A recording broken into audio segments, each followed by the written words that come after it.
So today in the Chit Chat, should be a shorter one today. We'll be talking about the relatively simple distinction between short and long games and slow and fast games. This is a distinction that I don't know if I've read anywhere actually. I don't know if I've heard it. It's in the parlance among our group. Yeah, I don't know if it's ever been talked about professionally. I don't know if I started it or if I read it somewhere. I don't know. I mean, it's pretty obvious, so it's probably been said somewhere. It's not revolutionary. But it is a nice way to classify games. I mean, we talked about in an earlier episode the distinction between American and European games, and the distinction between asymmetrical and symmetrical gameplay. This is just another category that games can fall into. So, to begin with, the distinction between short and long games. Right.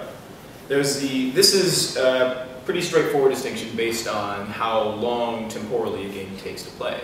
There's some games that take a very short amount of time. We just talked about Fairy Tale. Fairy Tale can take a half hour to an hour. It's very quick. Contrasted with games like Battlestar and Citadel's over here, which can take upwards of 2 hours to get through. I would say most games go at least 4 of these. Citadel's probably tops out of 4. There's not really a whole lot to talk about with short versus long. It's just time. Slow and fast, however, are a little more nuanced. A slow game, this is a more subjective view of time. A slow game is a game that feels like it takes a long time. Citadel's is a good example. It's a favorite of mine, but you know that it's going a while. The reason usually for a game being slow is that you're not involved in the action the whole time. For instance, a game like Race for the Galaxy is a very fast game. It's fast and short, actually. It's fast because there aren't turns. There are actually just rounds that everyone participates in simultaneously. Citadel's is very different because Citadel's has turns, and each turn takes a significant portion of time. So first you go around choosing your roles. That takes time because roles, you have to give them a lot of consideration. There's a lot of sort of reverse psychology involved in choosing a role. Then you go through your individual turns within the roles. So once we've all chosen our roles, we go play them out in order. Then you have to decide during that phase what you want to build and how best you want to maximize your role ability.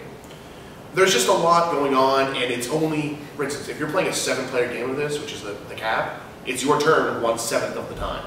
The rest of the time, sometimes less, because there's an assassin in the game. The assassin can negate your turn. Sometimes you miss a whole round, so usually it's your turn maybe 1/10 of the time in the game. I enjoy it, it's slow. Right. And that's a distinction that comes up a lot as well. In games that have a lot of participation with everybody at the table tend to feel faster, whereas games where you spend most of the time in your own head are slower-paced games. So yeah, so a fast game, or what's the other slow game here? The slow game we have here is Carcassonne. Carcassonne is, if you're not familiar with it, a game where essentially you are constructing a landscape and trying. It has to do with claiming territory and scoring points that way. Well-known gateway game. Right. It is notable in that it is a game that says like, write the rules. Everybody must be allowed to talk all the time.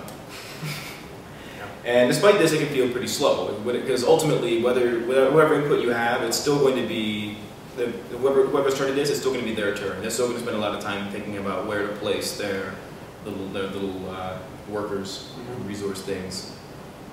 Yeah, it's the same reason. It's just not your turn that frequently. People take a long time with their turn because there's really nothing you can plan on your turn. Because with Carcassonne, you get your tile on your turn, so you really can't be thinking about what move you want to make next. Right. There's not a whole lot of anticipation either. There's not. Yeah, exactly. I guess that's also another thing that can sort of delineate the two. If you spend a lot of time like planning ahead and reacting to what people's choices are, that can make the game feel a little bit faster as well. Absolutely. But in games like this, where everything just sort of happens in the quick of it, it's more difficult to pass the time that way. So. Yeah. So compare those two to Fairy Tale, which we just taught you, and Fairy Tale is something that you're very obviously always involved. Oh, absolutely. You are always looking at your hand of cards and the hand you're getting from your neighbor.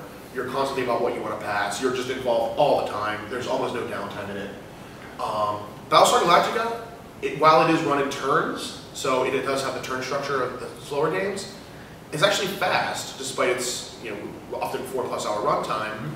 Is a fast game because it's a social game. It's a trader game, and trader games are inherently fast feeling because you are always thinking about what's going on. You are, even if you're not thinking about your next play or even the team's next play, right? Which is usually you are. I mean, usually if the team's making a move, you have input. But on top of that, you're thinking about who the traders might be. So you're constantly looking for tells. You're constantly looking at everyone's little, behaviors and trying to evaluate everyone else's plays. Your mind's going like 60 miles an hour when you're playing this game. There's a game, and especially in a lot of trader games as well, you, on your turn, are not so much taking your turn as much as being an agent of the team. And this goes for other people's turns as well. When other people are acting, you're saying, well, we can do this. This is the objective we can be working toward. These are the cards that I have in my hand that can help us even on your turn to do that. There are a lot of ways within Battlestar to have input, to have directed what other players' turns. Yeah. And that's I suppose that's pretty much the extent of the distinction. There's games that feel games that are objectively long are long games, but games that are subjectively long are short games. Fast. Subjectively long games are slow games. Right. Yeah, sorry. No, sorry. We've been tied up on set about this getting the right words in the right place all day. This is just an extension of that. So yeah, that's about all we have to say about long and short and slow and fast. So we'll catch up with you in the conclusion, and we'll see you next week.